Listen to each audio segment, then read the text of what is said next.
இந்த அருமையான பாவலூர் பாஸ்டர்ஸ் உடைய ஒரு கருத்தருக்கு மற்றும் குழுவுக்காக இயேசுக்கு நன்றி செலுத்துகிறேன். So I have only half an hour, so the translation will be only 15 minutes. So I'll be very speed. எனக்கு சரியாக அரை மணி நேரம் கொடுக்கப்பட்டுள்ளது. அதில் 15 நிமிடம் மொழிபெயர்ப்பு நடந்தது. அதனால் நான் சீக்கிரமாக கடந்து போகிறேன். Yeah, the reason I'm speaking in English is I don't know Tamil. ஏன் நான் ஆங்கிலத்தில் பேசுகிறேன் என்றால் எனக்கு தமிழ் தெரியாது, அதனால தான். So I just want to speak on a topic called our motive in the ministry. நான் இந்த நாளிலே என்ன தலைப்பு பற்றி பேசுகிறேன் என்றால் நம்முடைய நம்முடைய குறிக்கோள், ஊழியத்தில் என்ன குறிக்கோள் இருக்கிறது. Because we see many of the pastors coming up these days into the ministry. இந்த நாட்டிலே கடைசி நாட்களில் அநேக ஊழியக்காரர்கள் எழுப்பியிருக்கிறார்கள். And when we see the present Christianity, it's very very saddening to see. ஆனால் இந்த கிறிஸ்துவ காலகட்டத்தில் மிகவும் துக்ககரமான சில காரியங்களை பார்க்க வேண்டியதாக இருக்கிறது. What is your motive in the ministry? உங்களுடைய குறிக்கோள், உங்களுடைய நோக்கம் ஊழியத்தில் என்னவா இருக்கிறது? Turn with me your Bibles to Gospel according to Matthew chapter 14. மத்தேயு எழுதின சுவிசேஷம் அதிகாரம் 14 எடுத்துக்கொள்ளுங்கள். மத்தேயு அதிகாரம் 14 verse 11.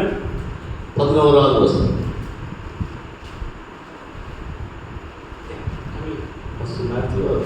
Mark 14:11.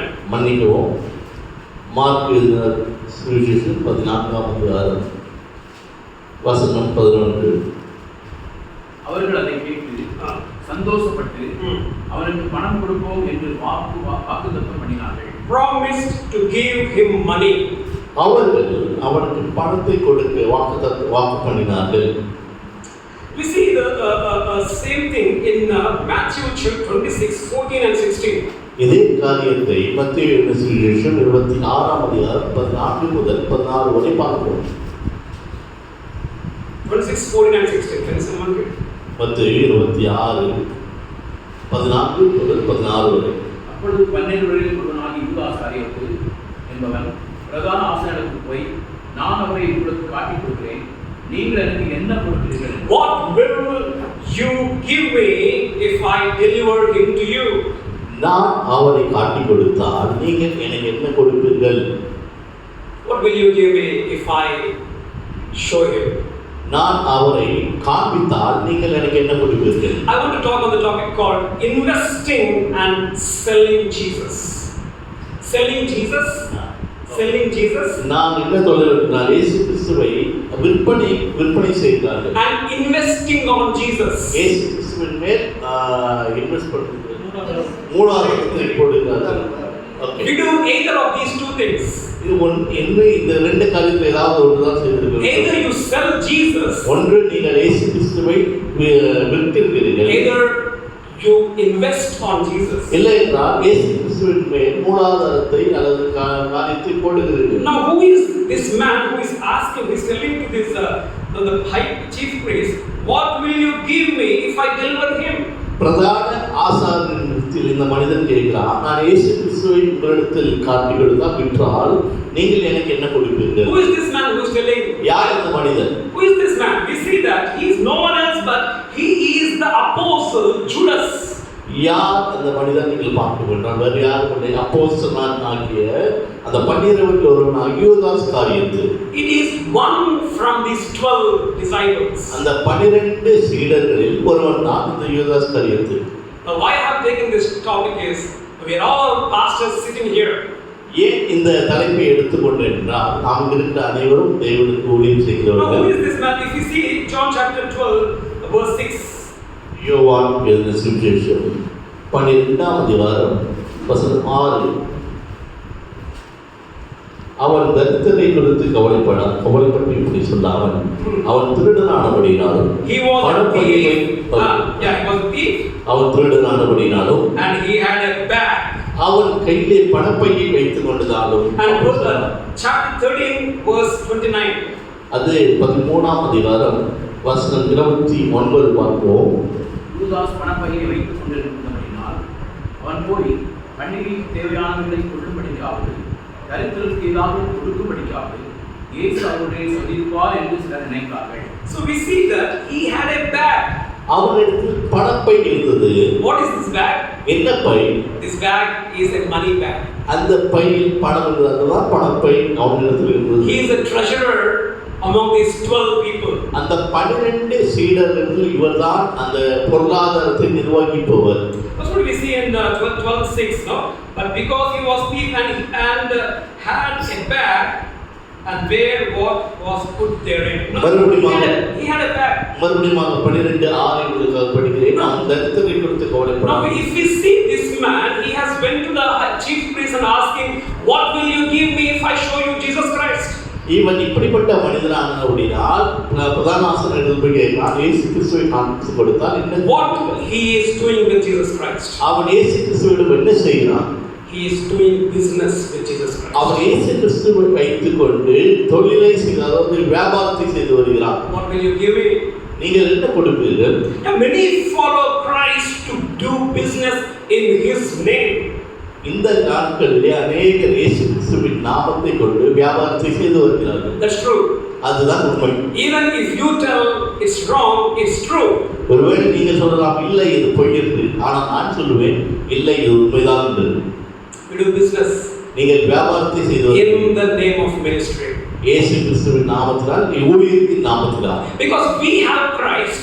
நாமத்தில் இயேசு கிறிஸ்து இருக்கிறார். And we in the name of Christ we do business and we fix rates for everything. நாம் கிறிஸ்துவானோம், கிறிஸ்து ஊழியர்கள், கிறிஸ்து நமக்குள் இருக்கிறார். ஆனால் நாம் எல்லாவற்றுக்கும் ஒரு பணத்தை, ஒரு கிரயத்தை வைத்திருக்கிறோம். See, Judas is telling, what will you give me? I will show Jesus Christ. யூதாஸ் சொல்றார், நீங்கள் என்ன கொடுக்கிறீர்கள்? நான் இயேசு கிறிஸ்துவை காண்பித்து கொடுக்கிறேன். Today someone will call you, come and preach. ஒருவேளை உங்களுக்கு யாராவது ஒரு கூப்பிட்டு சபையில் பேச, what will you tell? What will you give me? நீங்கள் என்ன கேட்பீங்க? நீங்க என்ன what is my rate? What is my rate? எனக்கு என்ன விலை? If you give 10,000 I'll come and preach. நான் ஒருவேளை 10,000 கொடுத்தால் நான் வந்து போதிப்பேன். I'm right. அதுதான் சரி. Even if you tell it's wrong, it's right. ஒருவேளை நீங்க சொல்றது தவறு என்று So ministry has become a business today. ஊழியர்கள் இந்த நாட்களில் வியாபாரமாய் காணப்பட்டுள்ளது. And for prayer we demand money. ஜெபம் ஒரு பணத்தை வாங்கி கொண்டு ஜெபிக்கிறவர்கள் சொல்லுவாங்க. That's what. If we go for prayer we demand money. ஒருவேளை ஜெபத்துக்காக செல்ல வேண்டும் ஆனால் அவர் பணத்தை கேட்கிறார்கள். If we celebrate someone's birthday we fix some money.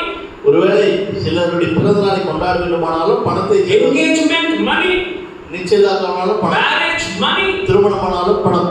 at the last even for funeral also we take money. கடைசியாக கல்லறையிலும் பணம். What is this? என்ன? We are doing business in the name of our Lord and Savior Jesus Christ. நாம் இயேசு கிறிஸ்துவின் நாமத்தினாலே அவருடைய பெயரால் வியாபாரத்தை செய்து வருகிறோம். Everything is fixed. எல்லாம் ஒரு குறிக்கோள் பட்டுள்ளது. See, just Jude 11. யூதா 11வது வசனம் எடுத்த வசனம். இவர்களுக்கு ஐயோ, இவர்கள் காயினுடைய வழியிலே நடந்து பிழையாம் கூலிக்காக செய்த வஞ்சகத்திலே விரைந்தோடி கோர எதிர்த்து பேசின பாவத்துக்குள்ளாகி கெட்டு போனார்கள். For they ran greedily after the error of Balaam for reward. அவர்களுக்கு ஐயோ போடப்பட்டுள்ளது. No, for reward. Balaam has gone for reward. பிழையாம் கூலிக்காக வேலை செய்தான். See, woe unto them. Woe unto them. அவனிடத்தில் போய் Now what is the reward? என்ன கூலி அவனுக்கு கிடைத்தது? If you see in Bible, what is my reward really? If I go for preaching, what is my reward? வேதத்தின் பிரகாரமாக நாம் என்ன நமக்கு பரிசு கிடைக்க வேண்டும், என்ன கூலி கிடைக்க வேண்டும், நான் பேச வேண்டுமானால் 1 Corinthians chapter 9 verses 16 and 18. 1 கொரிந்தியர் 9ஆம் அதிகாரம் வசனம் 16 முதல் 18 வரை. சுவிசேஷத்தை நாம் பிரசங்கித்து வந்தோம், மேன்மை பாராட்ட எனக்கு இடமில்லை, அது என் மேல் விழுந்து கடுமையாக இருந்தது. சுவிசேஷத்தை நான் பிரசங்கித்தால் எனக்கு ஐயோ, நான் உற்சாகமாக அப்படி செய்தால் எனக்கு பலன் உண்டு, உற்சாகம் இல்லாதவனாக செய்தாலும் ஒக்கிரக்கான உத்தியோகம் எனக்கு ஒப்புவிக்கப்பட்டிருக்கிறதே, அதனால் எனக்கு பலன் என்ன? நான் சுவிசேஷத்தில் பிரசங்கிக்கையில் அதை பற்றி எனக்கு உண்டான அதிகாரத்தை முற்றிலும் செலுத்தாமல் கிறிஸ்துவின் சுவிசேஷத்தை செலவில்லாமல் ஸ்தாபிப்பதே எனக்கு பலன். That's what we see in verse 18. 18வது வசனம். What is my reward then? எனக்கு என்ன பலன்? Verily that when I preach the gospel, I may make the gospel of Christ without charge. நான் சுவிசேஷத்தை பிரசங்கிக்கையில் அதிகாரத்தை முற்றிலும் செலுத்தாமல் கிறிஸ்துவின் சுவிசேஷத்தை செலவில்லாமல் ஸ்தாபிப்பதே. Paul is telling, I will do ministry without charge. அப்போஸ்தலனாகிய பவுல் சொல்கிறார், நான் செலவில்லாமல் ஆண்டவருடைய ஊழியத்தை செய்வேன். But we, ஆனால் நாம் everything is fixed charge. எல்லாவற்றுக்கும் ஒரு பணத்தை நாம் குறித்து விட்டுள்ளோம். Where is the power? வல்லமை எங்கே? The power is in money. அதாவது அதிகாரம் பணத்தின் மேல் உள்ளது. But here what Paul tells, that I abuse not the power of the gospel. அப்போஸ்தலனாகிய பவுல் சொல்கிறார், எனக்கு உத்தியோகம் பலன் என்ன? நான் ஒருவேளை காசு வாங்கி போதித்தால் பலன் என்ன? We see in Daniel chapter 5 verse 16 and 17. தானியேல் 5ஆம் அதிகாரம் வசனம் 16 17. Yeah, that's someone read. பொருளை வெளிப்படுத்தவும் கருணானவரை தெரிவிக்கவும் உன்னாலே கொடுக்கின்ற உன்னை குறித்து கேள்விப்பட்டேன். இப்போது நீ இந்த எழுத்தை வாசிக்கவும் இதன் அர்த்தத்தை தெரிவிக்கவும் என்னால் கூடுமானால் நீ ரத்தாபரமும் கழுத்திலே பொற்சரப்படியும் தரிக்கப்பட்டு ராஜ்யத்திலே 3ஆம் அதிபதியாக இருப்பாய் என்றான். See now, the Nebuchadnezzar is telling Daniel, I will give you so much riches and you will be the king of this kingdom, third king of the kingdom. Nebuchadnezzar தானியேலை பார்த்து அவனுக்கு சிறந்த வருமானங்களையும் கொடுக்கிறேன். Only one thing is interpret the dream. ஒரே ஒரு காரியத்தை செய், அந்த சொப்பனத்தை எனக்கு விவரித்து சொல். Interpret and you will be rewarded. அந்த சொப்பனத்தை விவரித்து சொல், நான் உனக்கு ஒரு பரிசுகளை பலன்களை தருகிறேன். What you are and we will do. நாம் என்னால் என்ன செய்திருப்போம்? But what Daniel did? ஆனால் தானியேல் என்ன செய்தார்? Verse 17. 17வது வசனம். அப்போது தானியேல் ராஜ சமூகத்தில் பிரசித்தமாக, உம்முடைய வெகுமானங்கள் உம்மிடத்திலேயே இருக்கட்டும், உம்முடைய பரிசுகளை வேறொருவனுக்கு கொடு. இந்த எழுத்தை நான் ராஜாவுக்கு வாசித்து இதன் அர்த்தத்தை தெரிவிப்பேன். He's telling, no, let thy gifts to be thyself. Let thy gifts to be thyself. And the rewards to another, but I will still interpret the dream. இந்த வெகுமானங்கள் உம்மிடத்தில் இருக்கட்டும், இது வேற யாருக்காவது கொடும், ஆனாலும் இதன் அர்த்தத்தை, இந்த சொப்பனத்தின் அர்த்தத்தை நான் ராஜாவுக்கு தெரிவிப்பேன். I don't want a reward, but still I will preach what is necessary to be preached. எனக்கு பரிசோ பலனோ வேண்டாம், ஆனால் எனக்கு கொடுக்கப்பட்ட காரியத்தை நான் ராஜாவுக்கு சொல்லுவேன். But sad to see that these days we run for reward to preach the gospel. இந்த நாளிலே துக்ககரமாய் பார்க்க வேண்டிய காரியம், அனைவரும் பலனை முதற்கொண்டு பலனை மேற்கொண்டு பலனை கொண்டுதான் ஊழியத்தையும் பிரசங்கத்தையும் செய்து வருகிறார். 2 Corinthians chapter 11 7 and 9. 2 கொரிந்தியர் 11ஆம் அதிகாரம். 2 Corinthians chapter 11 7 and 9 verses. 7 முதல் 9 வசனங்கள். நீங்கள் உயர்த்தப்படும்படி நான் என்னை தானே தாழ்த்தி தேவனுடைய சுவிசேஷத்தை இலவசமாய் உங்களுக்கு பிரசங்கத்தினாலே குற்றம் செய்தேனோ? உங்களுக்கு ஊழியம் செய்யும்படிக்கு மற்ற சபைகளிடத்தில் சம்பளத்தை பெற்று அவர்களை கொள்ளையிட்டேன். நான் உங்களோடு இருந்து குறைவுபட்ட போதும் ஒருவரையும் நான் வருத்தப்படவில்லை. மக்கதோனியாவிலிருந்து வந்த சகோதரர் குறைவை நிறைவாக்கினார்கள். எவ்விதத்திலும் உங்களுக்கு பாரமாக இருக்காதபடிக்கு ஜாக்கிரதையாக இருந்தேன், இனிமேலும் ஜாக்கிரதையாக இருப்பேன். We see here in verse 7, Paul is telling, I have preached to you the gospel of God freely. நான் இயேசு கிறிஸ்துவின் சுவிசேஷத்தை உங்களுக்கு இலவசமாக பிரசங்கித்தேன். And in verse 9 he tells, I was chargeable to no man. நான் ஒருவருக்கும் எந்த ஒரு செலவையும் வருத்தப்படுத்தவில்லை, பாரமாக இருக்கவில்லை.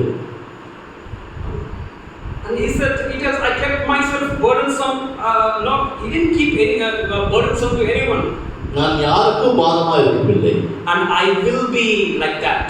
நான் எப்போதும் அப்படிதான் இருப்பேன். இதை குறித்து அவர் சான்றிதழ் இருக்கிறார். Oftentimes we are so much possessive about tithes. ஆனால் இந்த நேரத்திலே இந்த காலத்திலே தசமபாகத்தை குறித்து நாம் மிகவும், even if believers don't do, we often preach tithes. அவர் கொடுக்கவில்லை என்றாலும் அதை குறித்து தசமபாகத்தை கொடு அதுவே பிரசங்கிக்கிறோம். Paul is telling, I will not be burdensome to you. அப்போஸ்தலன் பவுல் சொல்கிறார், நான் யாருக்கும் பாரமா இருக்க விரும்பவில்லை. I will preach freely. நான் இலவசமாய் பெற்றதை இலவசமாய் கொடுத்தேன். And in 2 Corinthians chapter 12 verses 14 and 15, 2 கொரிந்தியர் 12ஆம் அதிகாரம் வசனங்கள் 14 முதல் 15 வரை, இதோ உங்களிடத்திற்கு 3ஆம் தர வர ஆயத்தமாகிறேன். நான் உங்களை வருத்தப்படுத்துவதில்லை. நான் உங்களுடையதல்ல, உங்களையே தேடுகிறேன். பெற்றோர் பிள்ளைகள் அல்ல, பிள்ளைகளுக்கு பெற்றோர்களை பொக்கிஷங்களை சேர்த்து வைக்க வேண்டும். அதனால் நான் உங்களில் எவ்வளவு அதிகமாக அன்பு கூறுகிறேனோ அவ்வளவு குறைவாய் உங்களால் அன்பு கூறப்பட்டிருந்தாலும் மிகவும் சந்தோஷமாய் நான் உங்கள் ஆத்துமாக்களுக்காக செலவு பண்ணப்படவும் விரும்புகிறேன். பவுல் சொல்கிறார், நான் தகப்பன். And it's my responsibility to give to you. என்னுடைய பொறுப்பு உங்களுக்கு கொடுக்க வேண்டியது. What's today? It's reverse. ஆனால் இன்றைய நிலைமை அது அப்படியே நம்ம அது உள்ள தலைகீழாக மாறியுள்ளது. Parents are ought to give to children, not children to parents. பெற்றோர் தான் பிள்ளைகளுக்கு கொடுக்க வேண்டும், பிள்ளைகள் பெற்றோருக்கு அல்ல. See, Paul is telling, for I seek not yours, I seek not your money. நான் உங்களுடையது அல்ல, நான் உங்களுடையது அல்ல தேடுகிறேன், உங்களையே தேடுகிறேன். But I am seeking you. நான் உங்களுடைய பொருளை தேடவில்லை, உங்களையே தேடுகிறேன். Is this our passion? இதுதான் நம்முடைய குறிக்கோளாக. Are we seeking the people or are we seeking their money? நாம் விசுவாசிகளே அல்லது ஜனங்களை தேடுகிறோமா அல்லது அவர் கொடுக்கிற பணத்தையும் தசமபாகத்தையும் தேடுகிறோமா? Oftentimes we respect the people who give more. நாம் ஒருவேளை இந்த நாட்களில் யார் நிறைய காணிக்கை கொடுக்கிறாரோ அவருக்கு மிகவும் மரியாதை கொடுக்கிறோம். If they don't give anything, you don't respect them. ஒருவேளை காணிக்கையே கொடுக்கவில்லை என்றால் அவரை மதிக்கவில்லை. They may be poor people. அவர் ஒருவேளை ஏழையாக இருக்கலாம். But still we don't respect them. ஆனால் அவர்களை நாம் மதிக்க கற்றுக்கொள்வதில்லை. Paul is telling, no, I don't seek yours money, but I seek you. Pavul சொல்கிறார், நான் உங்களுடையது அல்ல, உங்களையே தேடுகிறேன் என்று. Your money is not important, you are important. உங்களுடைய பணமோ உங்களுடைய பொக்கிஷமோ எனக்கு மிகவும் முக்கியமானது, நீங்க தான் முக்கியமானவர். What is important to the pastors these days? இந்த நாளிலே ஊழியக்காரர்கள் என்ன செய்து கொண்டிருக்கிறார்கள்? It's not the people. It's not the people. ஜனங்களே அல்ல, it's their money. அவர்கள் பணத்தையே நேசிக்கிறார்கள். And God tells in verse 15, and I will very gladly spend and be spent for you. Pavul அப்போஸ்தலன் பவுல் 15வது வசனம் சொல்கிறார், நான் அவ்வளவு குறைவாய் உங்களால் அன்பு கூறப்பட்டிருந்தாலும் மிகவும் சந்தோஷமாய் நான் உங்களுக்காக ஆத்மாவில் செலவு பண்ணவும் படுகிறேன். I will do even more. நான் இன்னும் செய்கிறேன், இன்னும் செலவு பண்ணப்படவும் விரும்புகிறேன். Can we tell this word? இந்த வசனத்தை படிங்க. Can you tell to your believers, I am ready to spend for you? உங்கள் விசுவாசிகளோடு இப்படி சொல்லுங்க, நான் உங்களுக்காக செலவு பண்ணவும் But we tell believers, spend on us. ஆனால் இந்த நாட்களில் விசுவாசிகள் நமக்கு செலவிடப்படுக வேண்டும். Whatever may happen to them. என்னதான் அவர்கள் நடந்தாலும் சரி. But I should be good. ஆனால் நான் நலமா இருக்க வேண்டும். Our only business is what? நம்முடைய வியாபாரம் இதுதான். Our only business is I will pray. நம்முடைய வியாபாரம் நான் ஜெபிக்கிறேன். Won't we give? அவர் கொடுக்கவில்லை. Can't we give? அவர் கொடுக்க முடியவில்லை என்றால் we don't give. அவர் கொடுக்க கூடாது. But we pray. ஆனால் நான் ஜெபிக்கிறேன். God is telling, I will spend and even more I will spend. நான் செலவு பண்ணப்படவும் விரும்புகிறேன் என்று பவுல் கூறுகிறார். Many times we tell that rich people are exploiting the poor people. ஆனால் இந்த நாட்களிலே நாம் பணக்காரர்களை அதிக ஐஸ்வர்யங்களை நாம் ரொம்ப நேசிக்கிறோம். ஆனால் exploit meaning surrender. Okay. Many times we tell the rich people are exploiting poor people. நாம் நிறைய அதாவது ஐஸ்வர்யவான்கள் ஏழைகளை மிகவும் சுரண்டுகிறார்கள். It's not the rich people, it's the pastors who are exploiting the poor believers. It's not the big people, rich people, but the pastors who are exploiting the believers. அதாவது ஐஸ்வர்யவான்களை சுரண்டது ஒன்றல்ல, தரித்திரர்களை சுரண்ட ஊழியக்காரர்கள் கற்றுக்கொண்டு இருக்கிறாங்க. Hope it may not sound tasty for us, but it's true.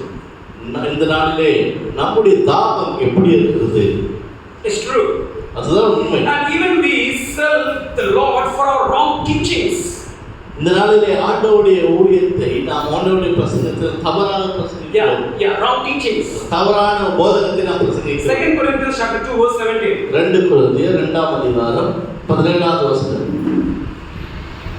அநேகரைப் போல நாங்கள் தேவ வசனத்தை கலப்பாய் பேசாமல் துப்புரவாகவும் தேவனால் அருளப்பட்ட பிரகாரமாகவும் கிறிஸ்துவுக்குள் தேவ சந்நிதியில் பேசுகிறோம். These days we corrupt the word of God just to get money. இந்த நாட்களிலே தேவனுடைய செய்தியை கலப்பாடமாய் பேசி just to please the people who are before you, you preach the word according to their taste.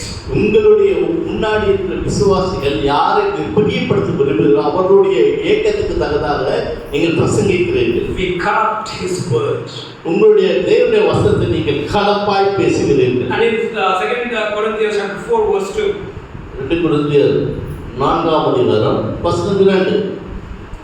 And he tells, but I have renounced the hidden things of dishonesty, not walking in craftiness, nor handling the word of God deceitfully. Verse 4. Chapter 4:2. Okay, வெட்கமான அந்தரங்க காரியங்களை நான் வெறுத்து தந்திரமாய் நடவாமல் தேவ வசனத்தை புரட்டாமலும் சத்தியத்தை வெளிப்படுத்துகிறதாலே தேவனுக்கு முன்பாக எல்லா மனுஷனுடைய மனசாட்சிக்கும் எங்களுக்கு Now who is this man who is selling Jesus Christ? யார் இந்த மனிதன் இயேசு கிறிஸ்துவை விற்பனை செய்கிறார்? Chapter 14 verse 18. மறுபடியும் மார்க் எழுதின சுவிசேஷம் 14வது அதிகாரம் வசனம் 18 வாருங்கள். மார்க் எழுதின சுவிசேஷம் 14ஆம் அதிகாரம் 18வது வசனத்துக்கு மறுபடியும் வருவோம். அவர்கள் பந்தி அமர்ந்து போஜனம் பண்ணுகையில் இயேசு அவர்களை நோக்கி, என்னுடனே புசிக்கிற உங்களில் ஒருவன் என்னை காட்டிக் கொடுப்பான் என்று மெய்யாகவே உங்களுக்கு சொல்கிறேன். One among you is going to sell me. உங்களில் ஒருவன் என்னை விற்றுக் கொடுப்பான், என்னை விற்பனை செய்வான். Who is that? யார் அவன்? The pastor. அவன் போதகர். You are going to, one of you is going to sell me. உங்களில் ஒருவர் தான் இயேசு கிறிஸ்துவை விற்பனை செய்து. How do we sell Jesus Christ? எப்படி இயேசு கிறிஸ்துவை விற்பனை செய்ய முடியும்? We know in verses 44 and 45 and Matthew 26, 48 to 49, we see that Judas was selling Jesus Christ with a kiss. ஏன் எப்படி யூதாஸ் இயேசு கிறிஸ்துவை அதாவது விற்பனை செய்தார் என்று பார்க்கும்போது அவருடைய மொத்தத்தினால் இயேசு கிறிஸ்துவை விற்பனை செய்தார். We seem to be so righteous, and we sell Jesus Christ in that righteous. நாம் பார்ப்பதற்கு நீதிமான போல காணப்படுவோம், ஆனால் இயேசு கிறிஸ்துவை விற்பனை செய்து கொண்டிருக்கிறோம். Then we see the other person in this passage is Mary, sister of Martha. இதே பகுதியில் நீங்கள் இன்னொரு சகோதரி பார்க்கலாம், மரியா சகோதரியான Martha. In verse 3, chapter 14:3, Mark 14ஆம் அதிகாரம் 3வது வசனம். She brought what is that ointment, this ointment to the Lord Jesus Christ, very precious ointment. ஒரு விலையேற பெற்ற நலதலம் என்ற உத்தம தைலத்தை கொண்டு வருகிறார். Very precious ointment she brought, and she broke that bottle and poured on Jesus Christ. விலையேற பெற்ற நலதலம் என்ற உத்தம தைலத்தை கொண்டு வருகிறார். Investing on Jesus. உடைத்து இயேசு கிறிஸ்துவின் காலில் Judas was selling Jesus. யூதாஸ் இயேசு கிறிஸ்துவை விற்றார். Martha, this Mary is investing on Jesus. Maria இயேசு கிறிஸ்துவின் மேல் invest. முதலீடு செய்கிறார். Now, how she is investing? What type of thing? She very means costly investment. எப்படி அவர் முதலீடு செய்கிறார் என்று மரியா பார்க்கும்போது மிகவும் விலையேற பெற்ற நலதல தைலம். It is 1 year's salary. அதாவது அவர் செய்த விலையேற முதலீடு 1 வருட சம்பளம். 1 year salary she was giving to Jesus. 1 வருட சம்பளத்தை இயேசு கிறிஸ்துவின் பாதத்திலே ஊற்றி விடுகிறார். She was paying the costly thing to Jesus. இயேசு கிறிஸ்துவுக்கு விலையேறப்பட்ட காரியத்தை கொண்டு வருகிறார். And if you see 2 Samuel chapter 24 verses 21 and 24. 2 Samuel அதிகாரம் 2 Samuel chapter 24 24 verse 21 and 24. 21 முதல் 24 ராஜாவாகிய ஆண்டவர் தமது அடியானுக்கு வருகிற காரியம் என்ன என்று கேட்டதற்கு தாவீது வாதை ஜனத்தை விட்டு நிறுத்தப்பட கர்த்தருக்கு ஒரு பலிபீடத்தை கட்டும்படிக்கு இந்த கருத்தை ஒரு கையிலே கொண்டு வந்தேன் என்றான். அர்பனாம் தாவீதை பார்த்து ராஜாவாகிய ஆண்டவர் இதை வாங்கிக் கொண்டு நம்முடைய பார்வைக்கு நலமானபடி பலியிடுவாராக. இதோ தகன பலிக்கு மாடுகளும் விறகுக்கு போரடிக்கிற உருளைகிற மாடுகளின் நுகத்தடிகள் இங்கே இருக்கிறது சொல்லி அர்பனா ராஜயோகியமாய் அவை எல்லாருக்கும் ராஜாவுக்கு கொடுத்த பின்பு அர்பனா ராஜாவை நோக்கி உம்முடைய தேவனாகிய கர்த்தர் உம்முடைய கிருபையா இருப்பாராக என்றார். Okay, if you see here, Arona, no, David went to Arona to buy a land and not ox to give the offering to the Lord. தாவீது அர்பனாவிடத்தில் போய் ஒரு நிலத்தை வாங்க போகிறான். நிலத்தை வாங்கிவிட்டு தகன பலிக்கு மாடுகளை கொண்டு போகும். He went to buy. அவன் வாங்க போகிறான். Arona is telling, I will give it free to you. அர்பனா சொல்றான், இல்ல நீங்க வாங்க தேவையில்லை, நான் உங்களுக்கு இலவசமாய் கொடுக்கிறேன். Now for David there is no cost to pay.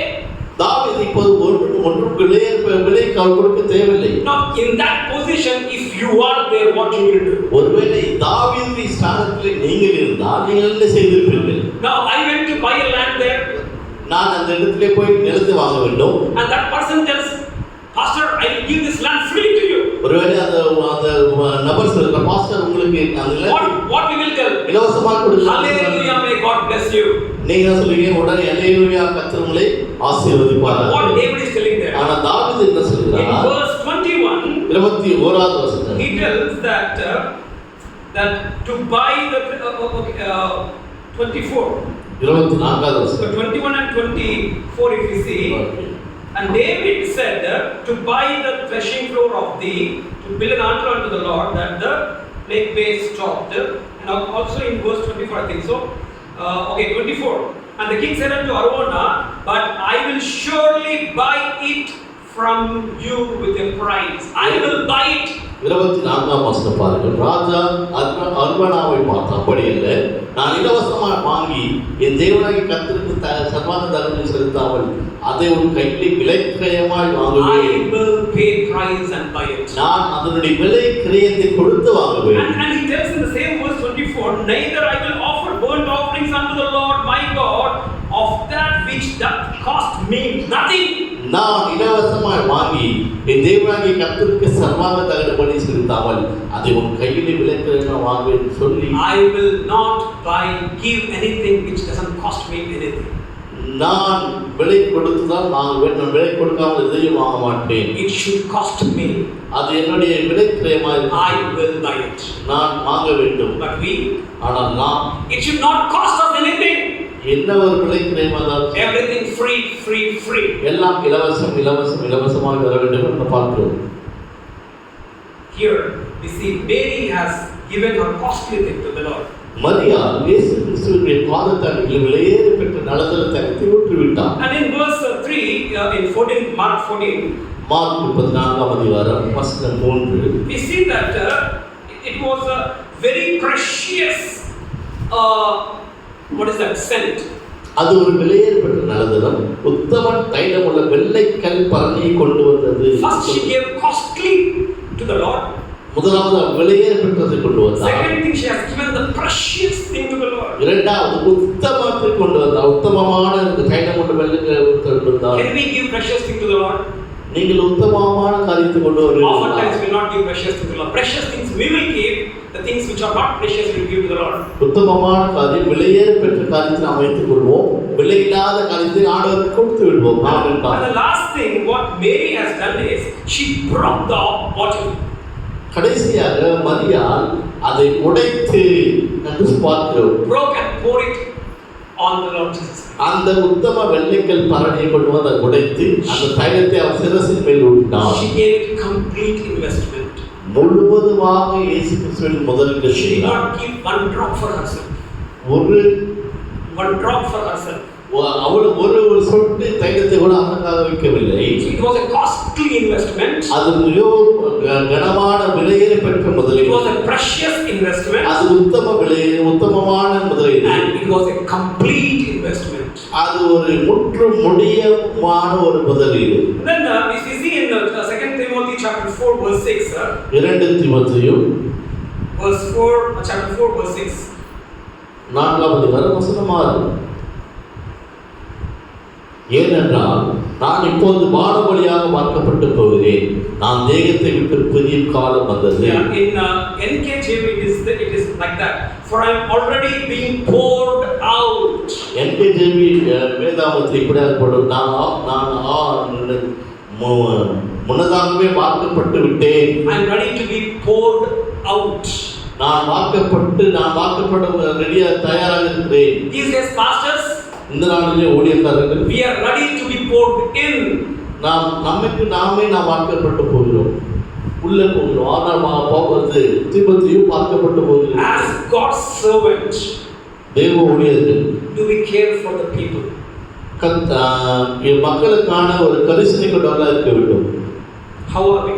நாம் எப்படி இருக்கிறோம்? Are we like Judas Iscariot? யூதாஸ் காரியத்தை போல இருக்கிறோம். I will show Jesus Christ, what will you give me?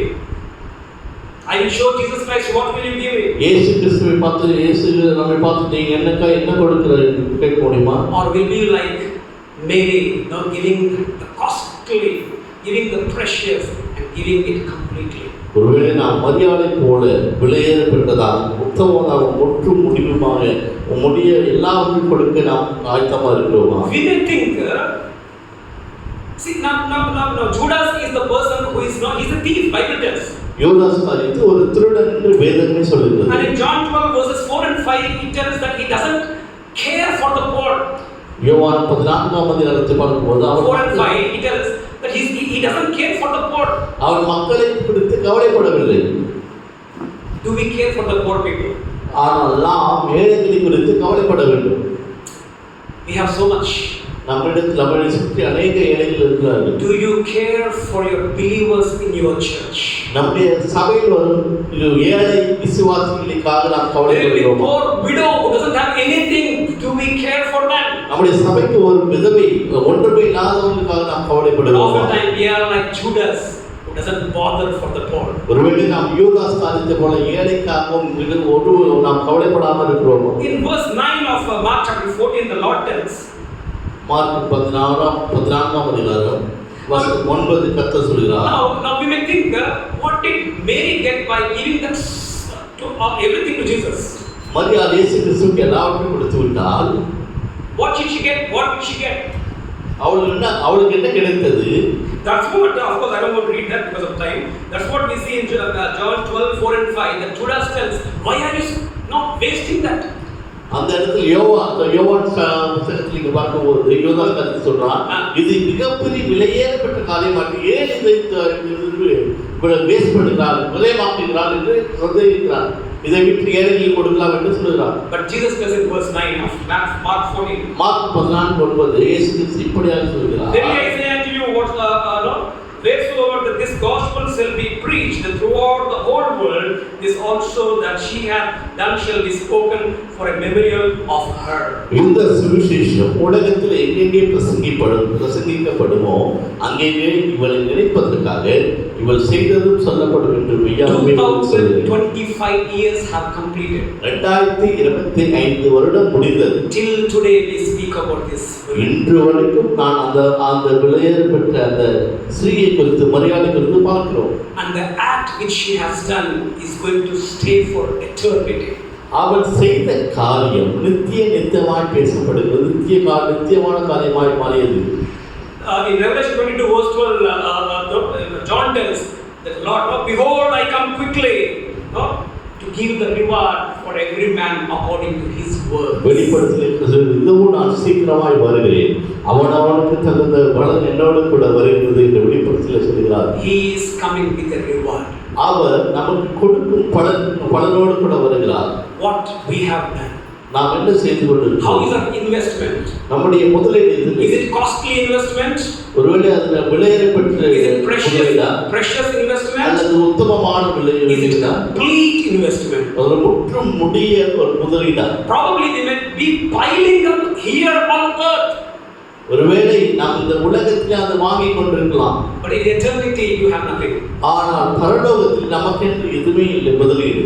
C.T. Studd, the missionary, British missionary, has said one thing. C.T. Studd, ஒரு missionary இப்படியாக சொல்கிறார், only one life ஒரே ஒரு வாழ்க்கை which will soon pass away, அது சீக்கிரமாய் கடந்து விடும். but what is done for the Lord என்ன கர்த்தருக்கு என்ன செய்கிறோம் will last forever. அதுதான் கடைசி முடிய இருக்கும். Just my question. நான் ஒரே ஒரு கேள்வி கேட்கிறேன். How is our ministry? நம்முடைய ஊழியம் எப்படி இருக்கிறது? How are we treating our believers? நாம் நம்முடைய விசுவாசிகளை எப்படி பார்த்து கொள்கிறோம்? Are we seeing them like milking money people? ஒருவேளை அவர்களை வைத்துக் கொண்டு நாம் சம்பாதிக்க விரும்புகிறோம். Or are we seeing like Paul who tells, I will spend and I will spend even more. ஒருவேளை அப்போஸ்தலனாகிய பவுல் சொல்லுகிறான், செலவு பண்ணவும் படுகிறேன் என்று சொல்ல முடியும். I don't want your money. எனக்கு உங்களுடைய பணம் தேவையில்லை. I want you. ஆனால் எனக்கு நீங்கள் தான் தேவை. May the Lord help us to be like Paul, not like Judas Iscariot. கர்த்தர் நம்முடைய ஒவ்வொரு ஊழியக்காரரும் அப்போஸ்தலனாகிய பவுலை போல மாற்றுவாராக. I just pray in English. Thank you. Praise God, loving Holy Father, we praise you and thank you for this time. Yes, Lord, you have said, one among you is going to betray you. Oftentimes, Father, these days we see there are many people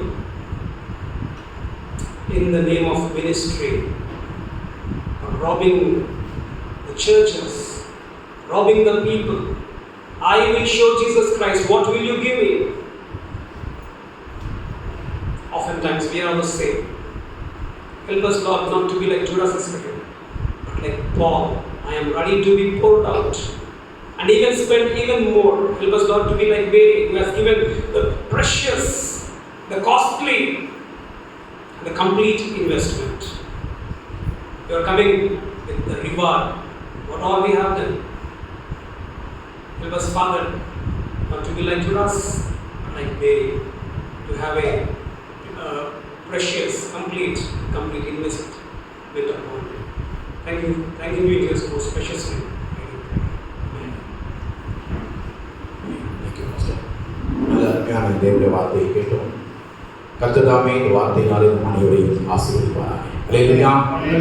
அந்த எல்லாருக்கும் நன்றி சொல்கிறேன். கர்த்தருடன் இந்த பாகலூர் போதகர் ஐக்கியத்தை ஆசீர்வதித்து ஒவ்வொரு மாதமும் எல்லாரும் பங்கு பெற்று குடும்பமாக